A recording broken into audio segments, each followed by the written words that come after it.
ഇന്നലെ നമ്മുടെ ദുൽഖർ സൽമാൻ്റെ DQൻ്റെ ബർത്ത്ഡേ ആയിരുന്നു. So belated happy birthday DQ. അതുമായിട്ട് ബന്ധപ്പെട്ട് കുറച്ച് അപ്ഡേറ്റുകൾ, പുള്ളിയുടെ വരാൻ പോകുന്ന സിനിമകളുടെയൊക്കെ അപ്ഡേറ്റുകളൊക്കെ വന്നിട്ടുണ്ടായിരുന്നു. 2 സിനിമയുടെ ടീസർ ഗ്ലിംസും ഒക്കെ ആയിട്ട് റിലീസായിട്ടുണ്ടായിരുന്നു. ഈ 2 സിനിമകളും തെലുങ്ക് സിനിമകളാണെന്നുള്ളതാണ് ഏറ്റവും വലിയൊരു കാര്യം. അപ്പോൾ അതിലെ കാന്ത എന്ന് പറയുന്ന സിനിമയുടെ ടീസർ റിലീസായിട്ടുണ്ട്. അതുപോലെ തന്നെ മറ്റേ സിനിമയുടെ പേര് ഞാൻ മറന്നു, എന്തായാലും ഞാൻ റിയാക്ട് ചെയ്യുന്ന സമയത്ത് ഞാൻ പറയാം. നമ്മൾ ഈ 2 വീഡിയോയും ഇവിടെ ഇപ്പം തന്നെ റിയാക്ട് ചെയ്യാം എന്നുള്ളൊരു പ്ലാനിലാണ് ഇരിക്കുന്നത്. അപ്പോൾ കാന്ത സിനിമയുടെ തെലുങ്ക് കാണുന്നില്ല, തമിഴ് വെർഷൻ നമുക്ക് റിയാക്ട് ചെയ്യാം. അപ്പോൾ എന്തായാലും കൂടുതൽ പറഞ്ഞ് സമയം കളയുന്നില്ല, ഒരു 2 വീഡിയോ കാണാനുണ്ട്. അതുകൊണ്ട് എൻ്റെ പേര് അഭിജിത്ത് വിശ്വനാഥ്. നമ്മുടെ ചാനൽ ആദ്യമായിട്ടാണ് നിങ്ങൾ കാണുന്നതെങ്കിൽ സബ്സ്ക്രൈബ് ചെയ്യുക, തൊട്ടടുത്തുള്ള ബെല്ലൈക്കനോട് എനേബിൾ ചെയ്യുക. നമുക്ക് നേരെ വീഡിയോയിലേക്ക് കിടക്കാം. Welcome to Cinepedia. Kaantha official Tamil ടീസറാണ് നമ്മൾ കാണാൻ പോകുന്നത്. ദുൽഖർ സൽമാൻ, സമുദ്രകനി, അതുപോലെ തന്നെ ഭാഗ്യശ്രീ ബോസെ ആ പുള്ളിക്കാരത്തി ഇപ്പം ഒന്ന് ട്രെൻഡായിട്ട് നിൽക്കുന്ന ഒരു സമയമാണ്. നല്ല രസമാണ് കാണാൻ. ഏതാണ്ട് എനിക്ക് കാണുമ്പോൾ രാഷ്മിക മന്ദാനയുടെ ഒരു ഷേപ്പൊക്കെ ഒരു തോന്നുന്നുണ്ട്. ബട്ട് അറിയത്തില്ല നിങ്ങൾക്ക് എങ്ങനെ തോന്നുന്നതെന്ന് അറിയത്തില്ല. റാണ ദഗുപതി ഇവരൊക്കെയാണ് ഇതിനകത്ത് മെയിൻ കഥാപാത്രങ്ങളായിട്ട് വന്നിരിക്കുന്നത്. സ്പിരിറ്റ് മീഡിയ എന്ന് പറയുന്ന യൂട്യൂബ് ചാനലിലൂടെയാണ് റിലീസായിട്ടുള്ളത്. നമുക്കതിന് കാണാം. ദുൽഖർ ഒരു മീശയൊക്കെ വെടിച്ചിട്ട് കണ്ണാടിയൊക്കെ വെച്ചിട്ട് നിൽക്കുന്നൊരു പോസ്റ്ററും കാര്യങ്ങളൊക്കെയാണ് വന്നിരിക്കുന്നത്. എന്തായാലും കണ്ടതിന് ശേഷം ബാക്കി കാര്യങ്ങൾ സംസാരിക്കാം. Let's react. மாடர்ன் ஸ்டுடியோஸ் தயாரிக்கவிருக்கும் திரைப்படம் சாந்தா தமிழ் சினிமாவின் முதல் பேய் படம். ഓ, തമിഴ് പടം തന്നെയാട്ടെ. തമിഴ് ഡബ്ബുള്ള തമിഴ് ഡബ്ബല്ല, ലിപ്പ് തെലുങ്കല്ലേ? சந்திரன் பெயிண்டிங்ல பேய் நீலிய பார்த்து பயப்படுறதையா? அவனும் இருக்காங்கல்ல, அவரு இருக்காங்க. തമിഴ് തന്നെയാ, തെലുങ്കാണെന്ന് വിചാരിച്ചു. അത്രയും കാസ്റ്റ് കണ്ടപ്പോൾ തമിഴ് പടം. ഓക്കെ, ദുൽഖർ തന്നെ പ്രൊഡ്യൂസ് ചെയ്യും. கேளுங்க.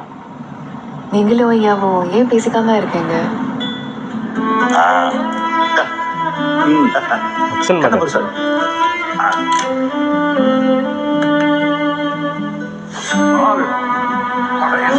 நீ யாருன்றது அந்த உலகம் பார்க்க போகுது. நான் அவர் மேல வச்சிருந்த மரியாதை அளவுக்கு வேற யாராலையும் வைக்க முடியாது.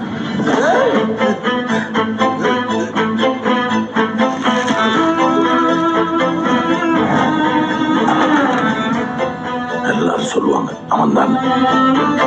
இந்த படத்தோட கதாசிரியரா இயக்குனரா நான் சொல்றேன். கதாநாயகன், கதாநாயகி எல்லாமே நீதான். Shantha scene 60 shot 1 take 1. Babu அண்ணே, எந்த சீன்ல ஆரம்பிக்க போறோம்? இன்னைக்கு நீங்களும் சந்திரனும் பெயிண்டிங்ல பேய் உருவத்தை பார்த்ததை பத்தி பேசிக்கிறீங்க. அது வேணா பாபு, இதான் நல்ல சீன்ல ஆரம்பிப்போம்.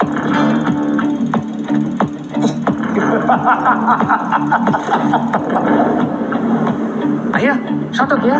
Shot okay. Scene change. Cut. என்ன அப்பா மகன் ஈகோ. சக்கரவர்த்தி ஆரம்பமே அமர்க்களமா இருக்கு. எல்லாமே உங்ககிட்ட இருந்து கத்துக்கிட்டதுதான்.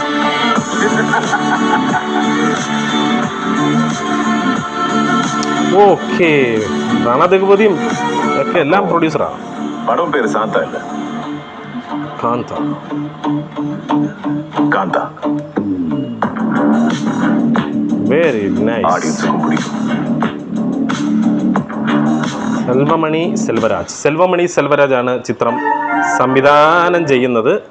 തൊട്ടടുത്ത് തന്നെ ദുൽഖറിൻ്റെ അടുത്ത പടത്തിൻ്റെ ടീസർ ഗ്ലിംസ് വന്ന് ആകാശംലോ ഒക്കത്താര.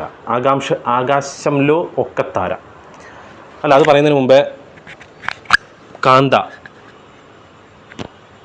നൈസായിരുന്നു. ഇപ്പം അച്ഛൻ മകൻ കോൺഫ്ലിക്റ്റാണ് ഭയങ്കര ട്രെൻഡായിട്ട് ഓടിക്കൊണ്ടിരിക്കുന്നത്. മിക്ക സിനിമകൾ നോക്കിയാലും ഇപ്പം ആ ഒരു അച്ഛൻ മകൻ കോൺഫ്ലിക്റ്റ് ഭയങ്കരമായിട്ട് കാണാൻ സാധിക്കുന്നുണ്ട്. എല്ലാവരും ഔട്ട്ഡേറ്റഡ് ആയെന്ന് പറയുന്നുണ്ടെങ്കിൽ കൂടി അതിൽ ഒരു ത്രില്ലുള്ള സാധനം കാണിക്കുന്നുണ്ട്. കാരണം അതിൽ ഒരുപാട് ഇമോഷൻസ് വർക്കൗട്ടാവും. സിനിമ തീരുന്നൊരു സമയത്തൊക്കെ ആകുമ്പോഴേക്കും ഒരുപാട് ഇമോഷൻസ് വർക്കൗട്ട് ആവാനുള്ള സാധ്യതകൾ കൂടുതലാണ്. പെർഫോമൻസ് കൂടാൻ ചാൻസ് ഉണ്ട്. സോ ദുൽഖറിൻ്റെ ഒരു അടിപൊളി ഒരു പടമായി മാറട്ടെ എന്ന് ആശംസിക്കുന്നു. കാരണം ദുൽഖറിന് മലയാളം വിട്ട്, എൻ്റെ ഒരു കാഴ്ചപ്പാടിൽ അങ്ങനെയാണ് എനിക്ക് തോന്നിയത്, മലയാളം വിട്ട് തമിഴോ തെലുങ്കോ ചെയ്തു കഴിഞ്ഞാൽ ഗംഭീര പടമായിരിക്കും, അമ്മാതിരി സെലക്ഷനും ആയിരിക്കും. ബട്ട് മലയാളത്തിൽ വരുന്ന സബ്ജക്റ്റുകൾ മോശമാകുന്നതുകൊണ്ടാണോ എന്നറിയില്ല, ദുൽഖറിൻ്റെ പടം ഒരു ബിലോ ആവറേജ് ഒരു മട്ടിലാണ് നിൽക്കാറ്. എനിക്ക് പേഴ്സണലി തോന്നിയിട്ടുള്ളത് ഇപ്പം കണ്ണും കൊള്ളയെടുത്താൽ, അതുപോലെ തന്നെ ഈ ലാസ്റ്റ് ഇറങ്ങിയ ലക്കി ഭാസ്കർ, ഇതൊക്കെ എന്ന് പറയുമ്പോൾ അവിടുത്തെ ഓഡിയൻസിന് ഭയങ്കരമായിട്ട് ഇഷ്ടപ്പെട്ട് ഓക്കെ കൺമണി ഇതൊക്കെ എന്ന് പറയുമ്പം ആൾക്കാർക്ക് ഇഷ്ടപ്പെടുകയാണ്. പുള്ളീനെ ഒരു ഫാൻ ഫോളോയിങ് ഉണ്ട് അവിടെ. ബട്ട് സീതാരാമം ഇത് ഇങ്ങനെ സിനിമകളുടെ പേരിങ്ങനെ വന്നുകൊണ്ടിരിക്കും. പുള്ളിക്ക് അവിടെ അത്തരത്തിലുണ്ടാകുന്ന ഒരു ഹിറ്റ് പുള്ളിക്ക് മലയാളത്തിൽ നിന്ന് ഉണ്ടാക്കാൻ സാധിക്കുന്നില്ല. ഇപ്പോൾ ഒരു ഐ ആം ഗെയിം എന്ന് പറയുന്നൊരു സിനിമ റിലീസാകാൻ പോകുന്നുണ്ട്. നമ്മുടെ RDX എടുത്ത സംവിധായകൻ്റെ പടം വരുന്നുണ്ട്. മേ ബി അത് സൂപ്പർ പടമാകാൻ ചാൻസ് ഉണ്ട്, പറയാൻ പറ്റില്ല. അപ്പോൾ എന്തായാലും ലെറ്റ് സി അതും എങ്ങനെ ഉണ്ടെന്ന് നമുക്ക് നോക്കാം. എന്തായാലും കാന്ത എന്ന് പറയുന്ന സിനിമയുടെ ടീസർ എനിക്ക് ഇഷ്ടപ്പെട്ടു. എന്തായാലും റിലീസാകുന്ന സമയത്ത് പോയി കാണുന്നതായിരിക്കും, അഭിപ്രായം പറയുന്നതായിരിക്കും. ഞാൻ തെലുങ്ക് സിനിമയാണെന്നാണ് വിചാരിച്ചത്, പക്ഷേ അത് തമിഴ് സിനിമയായിരുന്നു. ഇപ്പോൾ അടുത്ത ആകാശംലോ ഒക്കെ താര എന്ന് പറയുന്ന സിനിമയുടെ ഗ്ലിംസ് വന്നിട്ടുണ്ട്. ഇതെന്തായാലും തെലുങ്കാണ്. GV പ്രകാശാണ് ഇതിൻ്റെ മ്യൂസിക് കൈകാര്യം ചെയ്തിരിക്കുന്നത്. പവൻ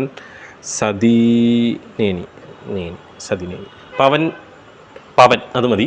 പവനാണ് ചിത്രം സംവിധാനം ചെയ്തിരിക്കുന്നത്. എന്തായാലും അതിൻ്റെ 51 സെക്കൻഡുള്ള ഗ്ലിംസ് കാണാം. ഗീത ആർട്സ് ആണ് പ്രൊഡ്യൂസ് ചെയ്തിരിക്കുന്നത്.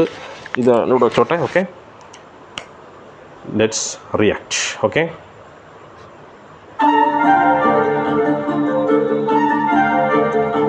Good shot.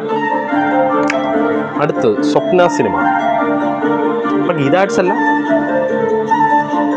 GV Prakash musical.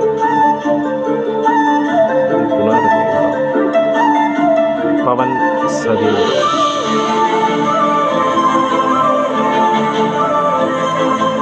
Happy birthday Dulquer Salman.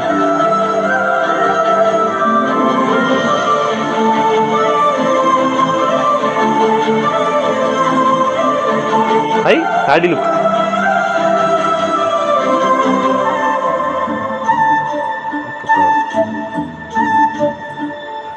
ഒരു കുട്ടിയാണ് പോകുന്നത്.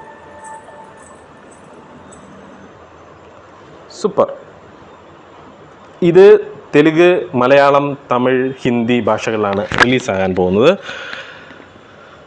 ഒരു അടിപൊളി ഫീൽ ഗുഡ് പടമായിരിക്കും. ഇപ്പോഴേ ഞാൻ എഴുതിത്തരാം. ഇങ്ങനെ മനസ്സൊക്കെ നിറഞ്ഞ് ഫുൾഫില്ലായിട്ട് നമുക്ക് അത് അടക്കി വെക്കാൻ പറ്റാത്തൊരവസ്ഥ വരുമല്ലോ, അങ്ങനത്തെ ചില സിനിമകൾ റിലീസാകാറുണ്ട്. ആ ഒരു ഗണത്തിലേക്ക് വരുന്ന ഒരു ഗംഭീര സിനിമയായിരിക്കും ആകാശംലോ ഒക്കെ താര. ആകാശത്തിൽ ഒരു നക്ഷത്രം, അതാണ് അതിൻ്റെ മലയാളം. ഇനി മലയാളത്തിൽ ഇത് അങ്ങനെയാണോ വരാൻ പോകുന്നതെന്ന് അറിയത്തില്ല. എന്തായാലും ഭയങ്കര ഇഷ്ടമായി. ബാക്ക്ഗ്രൗണ്ട് സ്കോറാണ് അതിനെ പുള്ളി ചെയ്ത് കൊണ്ടുപോകുന്നത്. വിഷ്വൽസ് ഓഫ് കോഴ്സ് സൂപ്പറായിട്ടുണ്ട്. നല്ലൊരു തിയേറ്റർ എക്സ്പീരിയൻസും നല്ലൊരു ഫീൽ ഗുഡും നൽകുന്ന ഒരു ഗംഭീര സിനിമയായി മാറും എന്നുള്ള കാര്യത്തിൽ എനിക്ക് സംശയമില്ല. ഇത് എന്തുകൊണ്ടാണ് ഞാൻ പറയാൻ കാരണം എന്ന് പറഞ്ഞാൽ എനിക്ക് അതുപോലെ ഫീൽ ചെയ്തത്. ബാക്ക്ഗ്രൗണ്ട് സ്കോർ ആകട്ടെ, ഈ ബാക്ക്ഗ്രൗണ്ട് സ്കോർ എവിടെയോ കേട്ടൊരു പോലെ തോന്നുന്നുണ്ട്. ബട്ട് ആ ഒരു വിഷ്വൽസിന് അതൊരു ഫ്രഷ് ഫീൽ നൽകുന്നുണ്ട്. സോ ഗംഭീര പടമായി മാറട്ടെ. എന്തായാലും ദുൽഖറിൻ്റെ 2025-ഉം 2026-ഉം ഗംഭീര വർഷമായി മാറട്ടെ എന്ന് ആശംസിക്കുന്നു. വീഡിയോ ഇഷ്ടപ്പെട്ടു എന്നുണ്ടെങ്കിൽ നിങ്ങളുടെ അഭിപ്രായം കമൻറ്റ് ബോക്സിൽ രേഖപ്പെടുത്തുക. ടീസർ അതുപോലെ തന്നെ ഗ്ലിംസ് ഇത് ഇഷ്ടപ്പെട്ടിട്ടുണ്ടെന്നുണ്ടെങ്കിൽ നിങ്ങളുടെ അഭിപ്രായം കമൻറ്റ് ബോക്സിൽ രേഖപ്പെടുത്തുക. അടുത്തൊരു വീഡിയോ ആയിട്ട് വരുന്നവരെ പീസ് ഔട്ട്.